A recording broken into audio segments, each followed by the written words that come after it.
Welcome back to another episode of ACR On Air, the official podcast of the American College of Rheumatology. I'm your host, Dr. John Hausman. My guest today is Dr. Will Harvey, the new president of the American College of Rheumatology.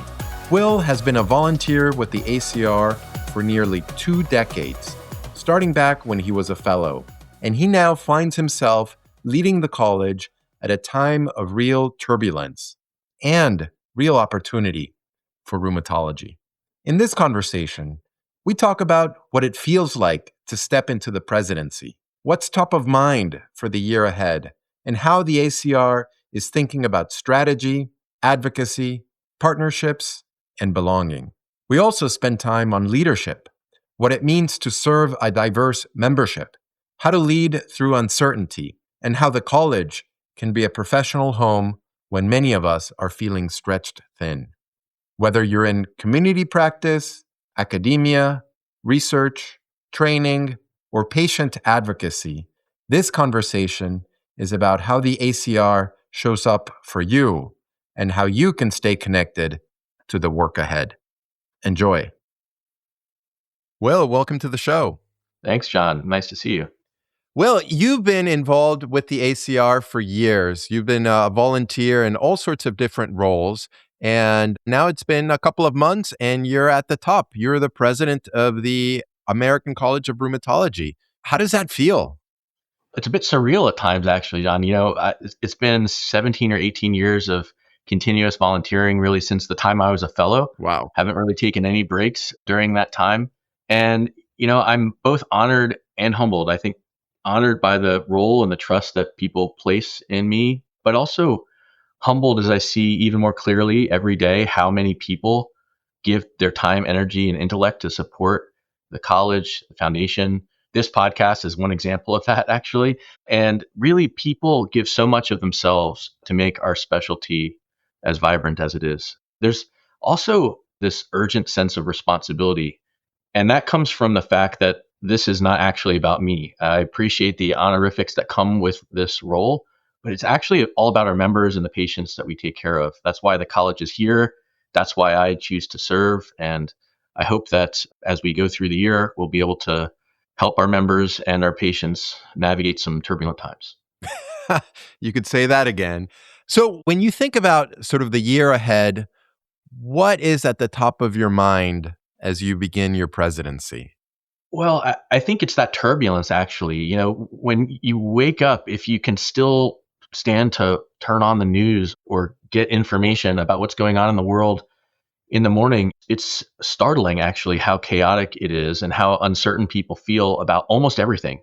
If you're a researcher and maybe you just saw your funding get cut, or you're waking up wondering if your funding is going to get cut next, we are seeing practices struggle to deal with a whole myriad of issues that makes them wonder if they can stay open, even.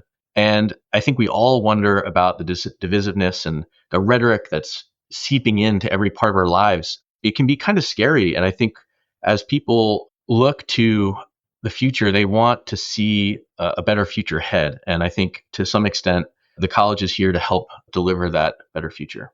In looking back, what do you think that the ACR has been doing extremely well?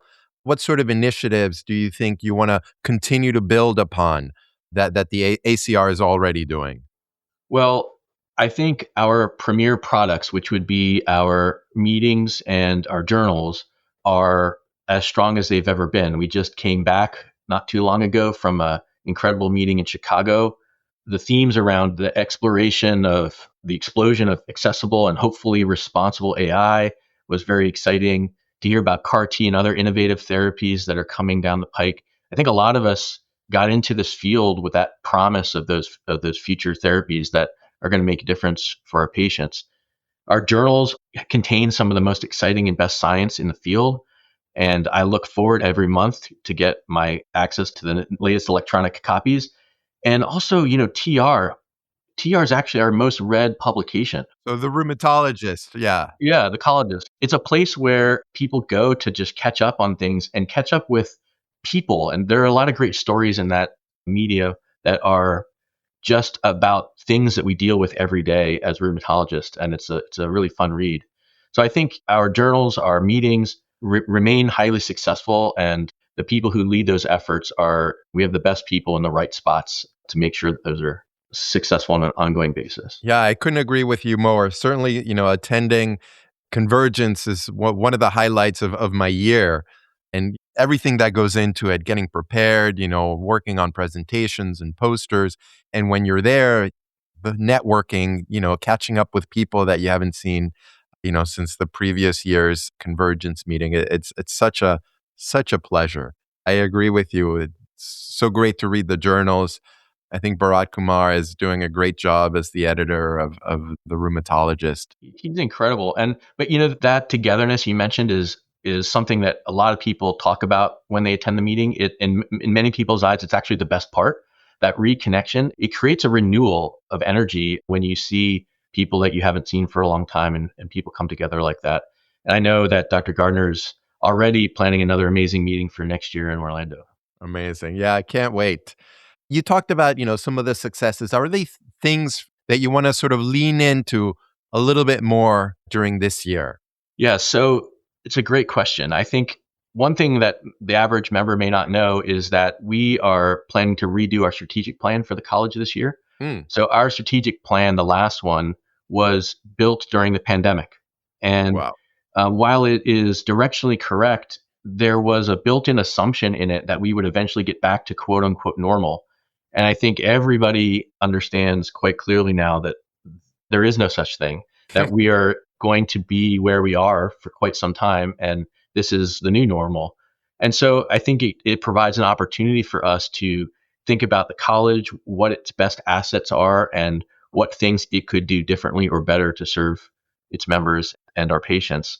So we're going to be redoing the strategic plan this year. And the other area I think that is going to be critically important is advocacy, which, as you know, is a particular passion of mine. Yeah. So talk a little bit more about the strategic plan. I'm actually not familiar with what the ACR does with a strategic plan. What is it that you guys talk about and sort of decide during those meetings? Well, the objective of the strategic plan is to review our mission, vision, values, brand promise, etc. And for those who don't know, our brand promise is to be there for our members so that they can be there for their patients. It's an opportunity to examine really all the products and functions of the college and making sure that they're as closely aligned to fulfilling that brand promise as possible.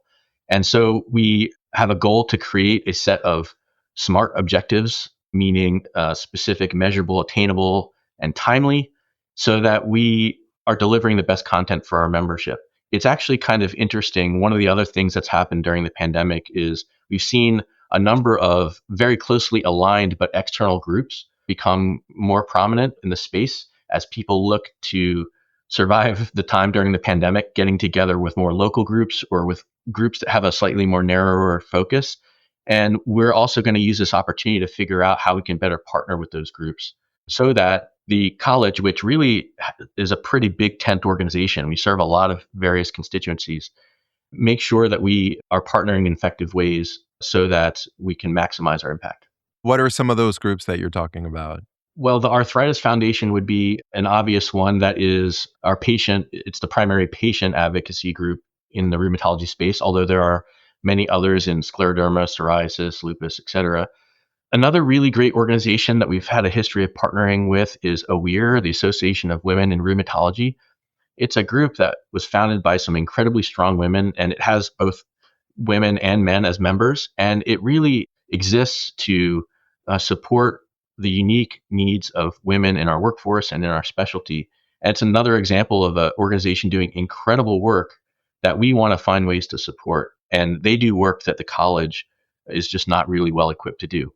Maybe one more example in the advocacy space, CSRO, the Committee of State Rheumatology Organizations. This group does incredible amount of advocacy work, primarily at the state level. And the ACR has state level advocacy efforts as well, but the CSRO really is the convener of all of the state societies. And it's where a lot of the regulation that makes your life and my life miserable every day happens, right? So most insurance is regulated at a state level. And so when we talk about wanting to limit prior authorizations or address the way that biosimilars are interchanged by pharmacists, all those regulations are happening at the state level. And so partnering with an organization like CSRO allows us to maximize our state impact as well. Super smart. You mentioned advocacy. And Will, yes, you've been a pioneer in advocacy for a long, long time. What are the big goals of this year's advocacy plan for the ACR? I know every year you guys sort of decide, it's like, these are the things we're going to be working on. What are the big goals for advocacy for 2026? Well, the first time someone asked me that question, John, the first thing that came out of my mouth was survival, but I don't think that is the message, actually. I'll say a couple things. Well, at a high level, what we're really trying to accomplish is to make sure some of the core things that come from our government that we need are in place. NIH funding is one. If we see NIH funding decrease to the point where either people can no longer remain in the field as researchers, or perhaps more terrifyingly, new and upcoming trainees decide that pursuing a career in research is not the right way to go, we could lose a whole generation of researchers. And it's very difficult. It takes twice as long or more to get that pipeline back if they don't enter the field in the first place. On the practice side, we are seeing, with changes in the way that Medicare and Medicaid are funded, we are seeing existential threats to our practices. It's very difficult in 2025 and will be in 2026 for a small independent practice to survive. They're terrified that they will have to be gobbled up by their local hospital or large health system. And while I'm part of a large health system, and I think that there's a role for those systems in our healthcare environment, these small businesses, which is really what they are, these small independent practices, are often located in places where these large health systems aren't. They're in small rural communities. They're in parts of the country where there may not be any other rheumatologists for many, many miles around. And so ensuring their success is really important. Very good. So NIH funding, Medicare, Medicaid, those are the main things you're going to be sort of trying to address with the ACR this year? Yes. And I think that there's another aspect to this, which I think is an important message for people to hear. So it's very easy to look at the situation right now and have not very much faith in our government and our governmental processes and how they work. I was chair of government affairs during a time when the Congress was split between Democrats and Republicans. We obviously have a unified government right now, but it's not any more productive per se than it was at the time when I was chair of government affairs. But there's a secret there, which the people who work in advocacy at the college know very well, which is this notion of being very opportunistic. Let me give you an example of what I mean. So everyone is aware that our government shut down for a period of time, and there was a extension that was put into place that ends actually at the end of January to fund our government until that time. While it may be true that there are not very many bills being passed by Congress that are bipartisan in nature, there's still an opportunity here because they're going to have to pass either another extension or they're going to have to pass a permanent funding of our government. And we have an opportunity to advocate in the meantime so that when those bargains are struck, the people striking them have our interests in mind.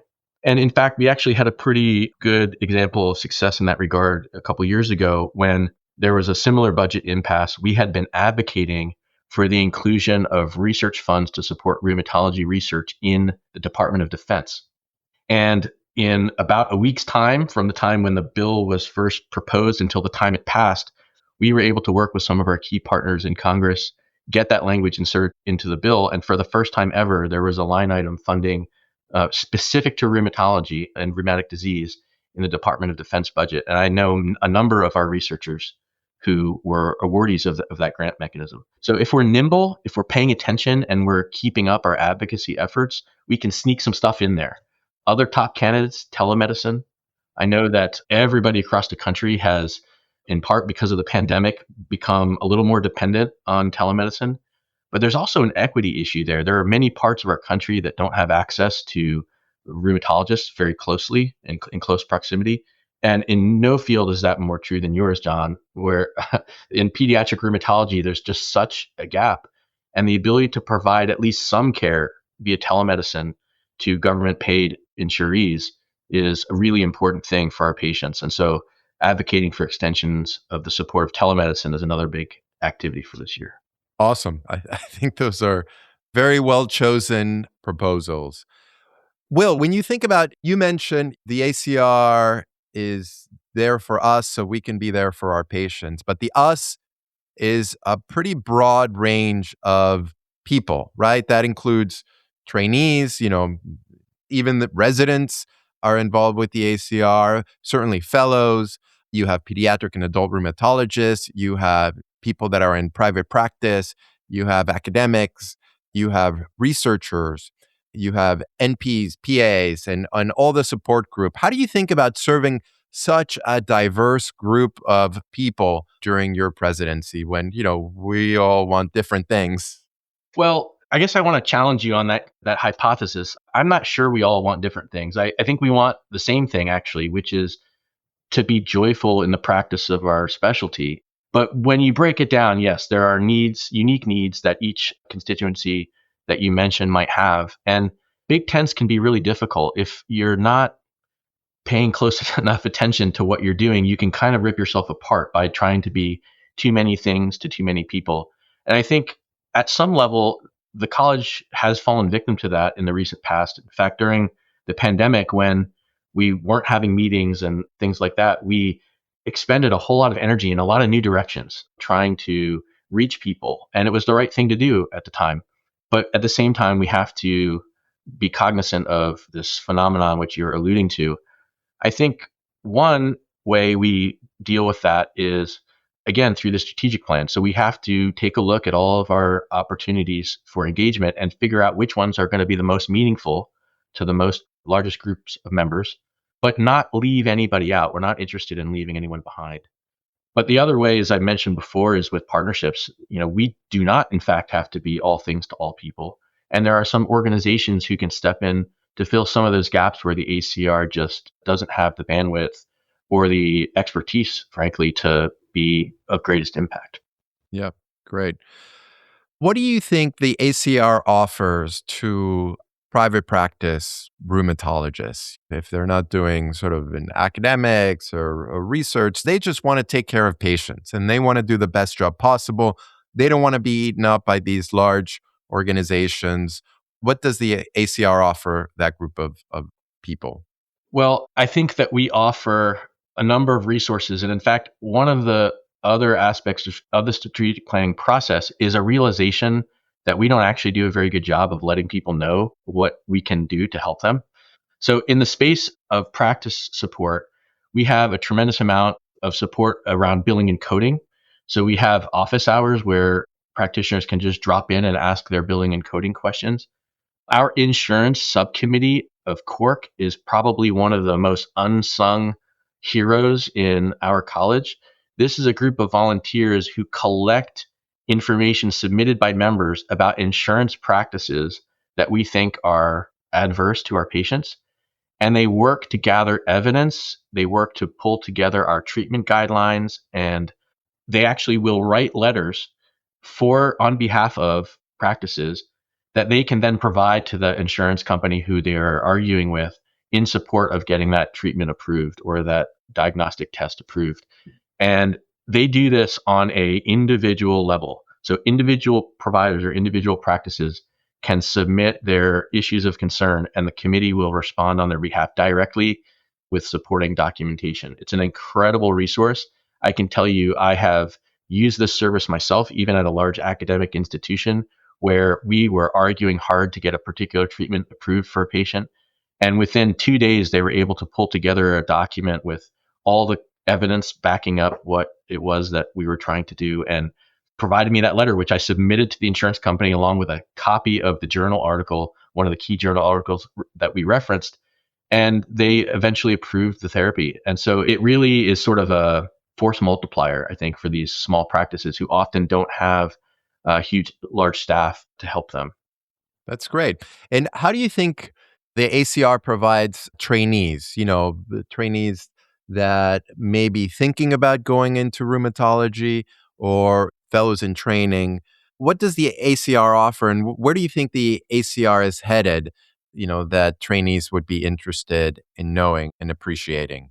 Well, I always like to start with the why first, which is the last part of your question. So we are facing an incredible workforce shortage. There are not enough rheumatologists to take care of all of the people with rheumatic disease and arthritic conditions. And again, no space is this more acute than in the field of pediatric rheumatology.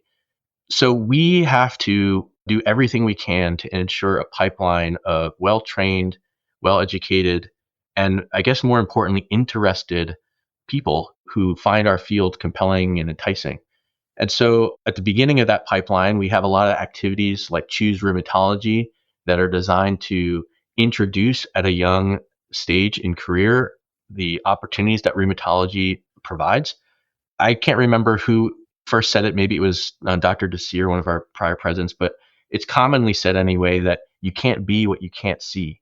And it's very true that rheumatology is such a small part of medical school curricula that it's very easy for people who might find their passion with us to kind of miss it along the way. So we try to advance those opportunities to engage people early.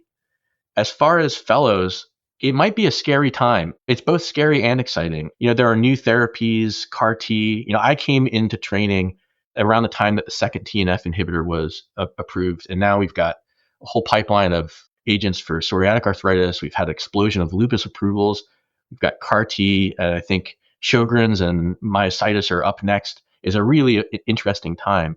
But at the same time, if your interest was in going out to hang your shingle, it might seem like a daunting time to try to do that on your own.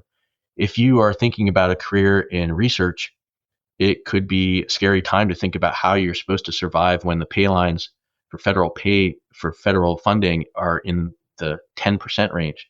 So there are a number of ways that college can help with that. One is to make sure that no matter where you train, that you have opportunities for engagement, education, and things that might not be specialties of your area. So our educational products for trainees are phenomenal. And I encourage everyone to take a look at what's there on the learning management system for consumption. Most of it comes along with your ACR membership.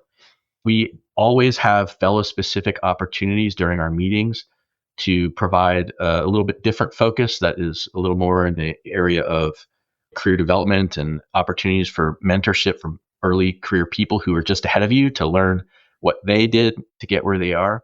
And we also, through the foundation, actually provide a lot of funding to support trainees. We have scholarships that help people attend meetings. I wish that those scholarships were more numerous and in greater dollar amount than they are. But nonetheless, we do everything we can to get our trainees to our meetings. And we train early career investigators and we fund fellowship programs through the foundation. And the partnership between the ACR and the foundation can't be understated. They are in many ways sort of the effector arm of everything that we are trying to accomplish in the areas of training, workforce, and research. Amazing. Let's switch gears a little bit, talk a little bit about sort of leadership. As you mentioned, you've been a volunteer in the ACR for years and have worn many hats during that time. Also, in your sort of day-to-day practice as a rheumatologist and within your institution, you've had various leadership roles. How do those experiences sort of shape how you think about leadership? It's a great question. And let me start by saying that one of the amazing things about my career that I kind of realized in the last couple of months as I've taken on this role is at the same time that I've been volunteering with the college and gaining additional leadership opportunities there, I've been doing the same thing at my home institution where I've been at one institution at Tufts for that whole time. And in retrospect, it's actually very difficult for me to tell whether it was my volunteer opportunities at the college that helped me be successful in some of the leadership opportunities at work, or whether it was the other way around. And for all those people, especially younger people who are thinking about volunteering, I say do it. It's incredible. We will never guess where those next opportunities for leadership and for engagement might come from. But to answer your question, I think leading groups of people who are of relatively singular mind about purpose and mission is just incredibly exhilarating. It's amazing to talk with volunteers who are so committed to the same mission, vision, and brand promise. What I have taken away from that to my work life at home is that, organizations can be large and bureaucratic and sometimes difficult to navigate. People just want to feel engaged. They want to feel like they have a home. And when that relates to your work life, some people find themselves hopping around from place to place. Others have been at their institution forever.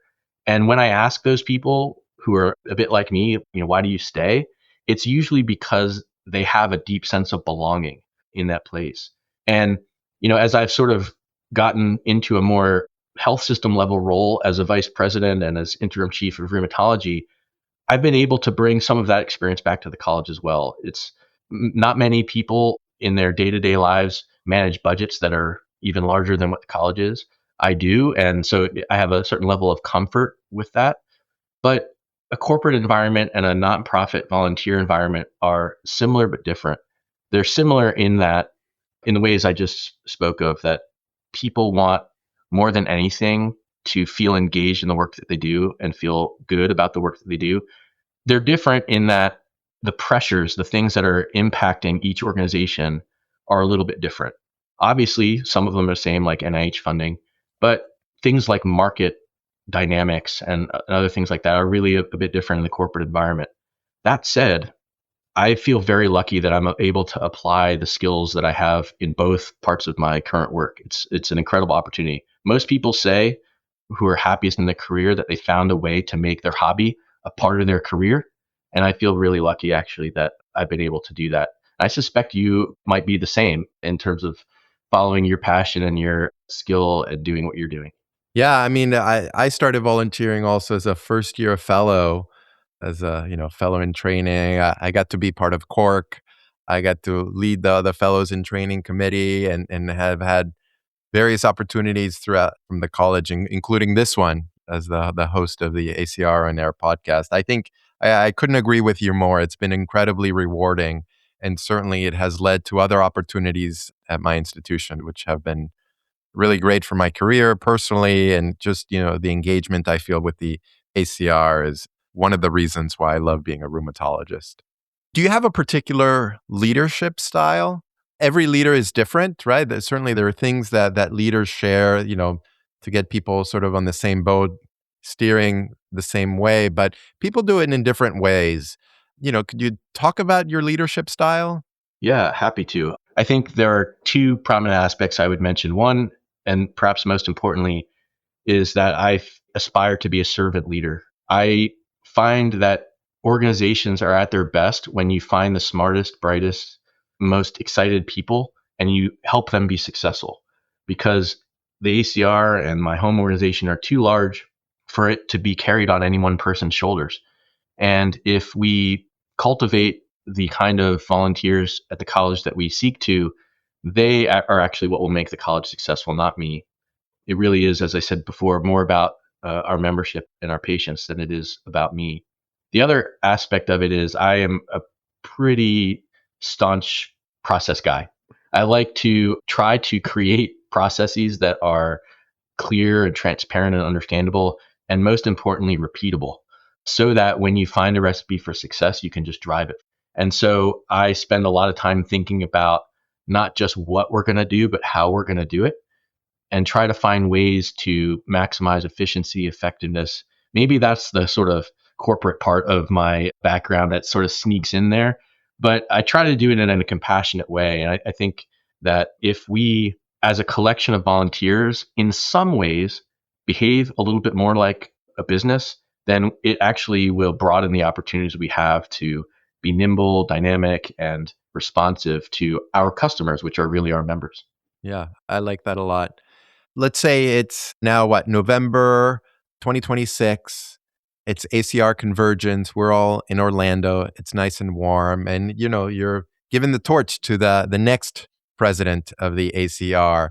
Looking back at this year, can you talk a little bit about what success you hope to show, in convergence? Looking back at this whole year as ACR president, what do you think you hope to deliver to the next president of the ACR? Well, hopefully we'll have a strategic plan that everybody can be proud of and that sort of sets the direction of the college for the next few years. We have some financial challenges to overcome, but we are well on our way to doing that. And again, the incredible committee leaders and committee volunteers that we have been a big part of making sure that the college is on stable financial footing. So I hope to cement that over the course of this year. And so hopefully the new president will have a strategic vision to follow. We'll have some financial resources with which to execute on that. And then the secret sauce for our organization has always been the people. The staff of the ACR are part of those people. They are incredible. And one of the themes of the year is ACR Strong. Now, we in Boston have a fond or maybe not fond memory of that kind of phrasing, but really what it speaks to is the resilience and the ability to stand up and execute for what we are all trying to accomplish. And so ACR Strong is a theme amongst the staff this year to really recognize how important they are to our success. And when you think about it, these people have chosen to make their careers out of helping our profession and our patients. And it's really an incredible thing. Our staff are amazing. And our volunteers, they give so much of themselves. The number of after hours meetings I have already attended in the last 2 months where people are working all day long and then still giving of themselves later on in the evening to try and move some important initiative forward is really incredible. And so I hope that even in the face of all this chaos and divisiveness that is in our environment right now, that we are able to help people recognize that the college can be their home, their safe space. I'm in Boston and I used to love watching the show Cheers but sometimes people just want to go where everyone knows their name. And if the college can be that for rheumatology, I think that is a fantastic thing. Amazing. One last question, Will. You mentioned, how important it is for people to sort of have a sense of belonging within the ACR. For listeners out there that sort of maybe want to get engaged, want to be more engaged with the ACR, what do you recommend that they do? Well, the most obvious way is to volunteer. There every year are volunteer opportunities that come up. The nomination period is usually in the late spring for volunteer opportunities for the coming year. And at any given time, we have several hundred, probably close to 700 volunteers doing something for the college at some point. So there is a lot of room and a lot of space for people who want to contribute. What I would also say is people ought to find their passion in their niche. If they can't do that on the ACR website, people can always reach out to me or any other person who's involved in the ACR to find out more. But there are so many ways that people can use their own personal passion in support of the college. So I happen to like information technology. I happen to like advocacy. And so those are the ways I've found to contribute. You obviously are using your skills to create this amazing podcast. And those are just two examples, but there are dozens, probably hundreds of ways that people can get involved. And the other thing I would say is, some of our volunteer positions, like the one I hold right now, are an incredible amount of work. They take hours and hours and hours of time. But there are lots of opportunities that are much smaller than that. And what I would say to people is not to be intimidated. There are lots of small ways in which you can help us fulfill our brand promise. Even simple things like writing letters to your local members of Congress or feeding information to the insurance subcommittee so that their response letters can be more insightful and effective. There are just so many ways to participate. And the other thing I would say is, I don't know if you feel this, John, but people are really tired right now. And so I can understand that taking the time to go to travel to yet another meeting or to attend yet another after hours committee session or whatever is maybe not the first thing on people's minds. And I understand that. And taking breaks is important. But I would also say that if we are successful, the college can help be that entity that helps actually rejuvenate, reinvigorate, and re-energize people. I know that when I come back from a meeting, whether it's convergence or whether it's a committee meeting where we accomplish something, I wake up the next morning with a renewed sense of purpose and desire to keep going. And so I know it's a challenging time right now in a lot of ways, but the college can help you be successful, but you can also help the college. And I hope that people think about that as they think about how to use their time. Yeah, I love those words, Will. Will, this has been an incredible conversation. I can't wait to see what you will do for the ACR this year. I think the ACR is certainly being led by a very, very thoughtful, engaging, and certainly experienced leader. And I really think that we're going to be in an even better place at the end of this year. So thank you so much for your time, and thank you for leading the ACR. Thank you. But, we can't leave without one more celebration. So this March is actually the 50th anniversary of the Pediatric Rheumatology Symposium, your specialty. This is really like the 50th anniversary of the field of pediatric rheumatology. And we have to celebrate that because you all fill a really important role in the care of our patients. And we need to do everything we can to celebrate and support pediatric rheumatology. So thank you for what you do, John, on a daily basis. As I said, it's actually all about you, not about me. So thank you for the time, and I appreciate the conversation. Thanks, Will. As we heard today, this presidency is about more than priorities and plans. It's about people, our members, our staff, our volunteers, and ultimately our patients. It's about advocacy that's nimble and opportunistic, a strategic vision that reflects today's reality, and creating a sense of belonging in a profession that can sometimes feel overwhelming. Thank you all for listening, downloading, subscribing to our show, and for rating us with 5 stars, or however many stars you think we deserve. Show notes for this and all other episodes can be found at acronair.org, on Apple Podcast, Spotify, and on your favorite podcast app. Until next time, keep showing up for each other. And of course, stay healthy.